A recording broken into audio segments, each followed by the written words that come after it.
Today I'm going to give you a brief history and a few facts you may or may not know about Alcatraz.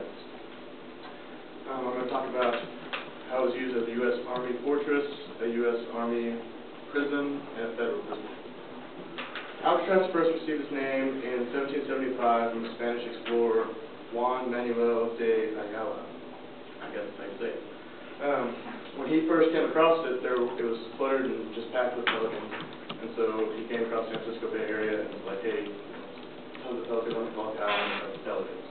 So that's how, it translated to island of pelicans. The Spanish word for pelicans was Alcatraz or something, Alcatraz. So it's called Alcatraz now. It's had many nicknames: Alcatraz, The Rock, Uncle Sam's Devil Island, because of the harsh conditions that you had to live with being on the island, and just trash. 72 years later, in 1847, the U.S. Army noticed Alcatraz and thought, hey, great potential here for a military fortress. In 1853, U.S. Army engineers started construction for a military fortress on the island. After several years of construction, Alcatraz was established as the U.S.'s western symbol for military strength. It was loaded down with huge cannons all over the island to protect the San Francisco Bay Area.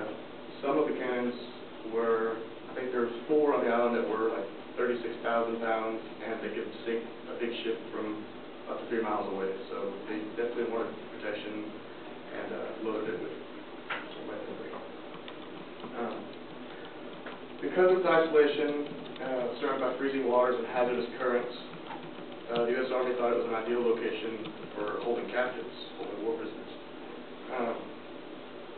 In 1861, the island began receiving Civil War prisoners, but it only had about 24 prisoners at the time, and the island was under minimal security. Not much, it's not like a big thing yet. Until 1898, when the Spanish-American War broke out, the island would increase its prisoner population to over 450 prisoners, which was a big deal at the time. And then maximum security began because a lot of prisoners had to control that. After an earthquake in 1906, hundreds of civilian prisoners were then transferred to the island for safe confinement. And obviously some of the prisons in the mainland were destroyed in the earthquake, so they had to keep them somewhere. So they transferred them over to Alcatraz. The public didn't like having an army prison right in the middle of beautiful San Francisco Bay Area. They didn't like that image. So the military had soil brought from Angel Island over and spread all over the island, and named some of the prisoners gardeners, and they planted lots of beautiful flowers and decorated plants to make a more appealing appearance. It was still pretty bad. The appearance was not everything.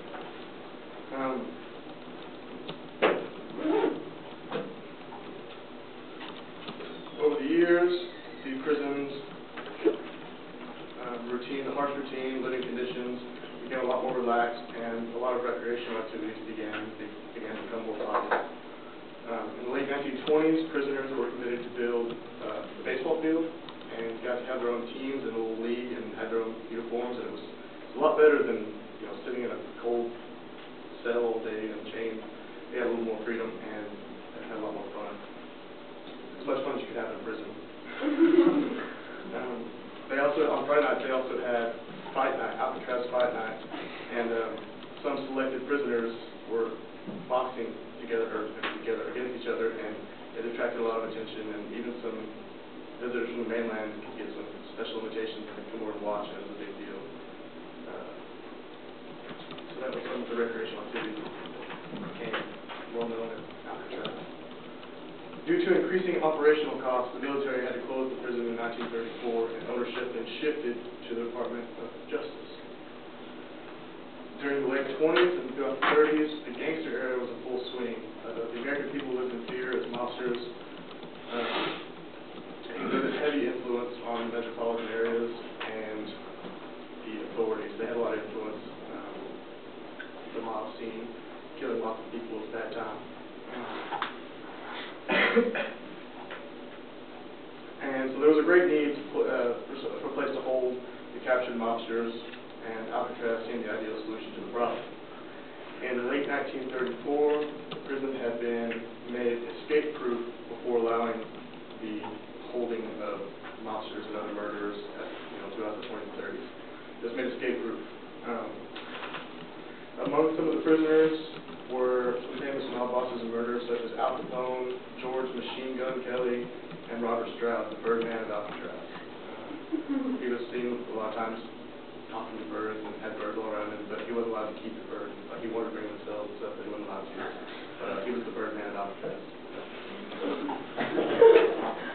During the prison's 29 years of operation, the penitentiary claimed no prisoners had ever successfully escaped. A total of 36 prisoners made 14 escape attempts, 23 were caught in the act, 6 were shot and killed trying to flee, and 3 men escaped the walls but were said to have drowned in the water streams from the main pool. However, family members of those 3 men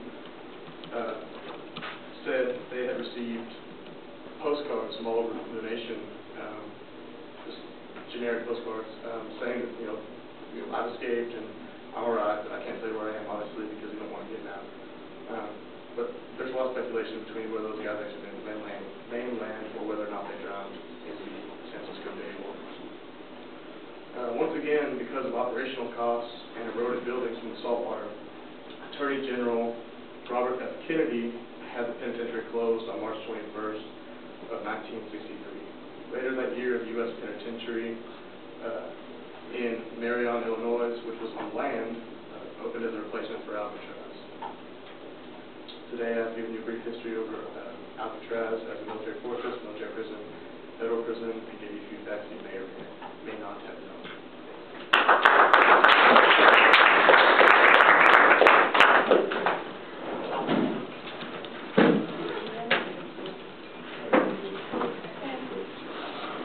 Can I get your outline, Shane?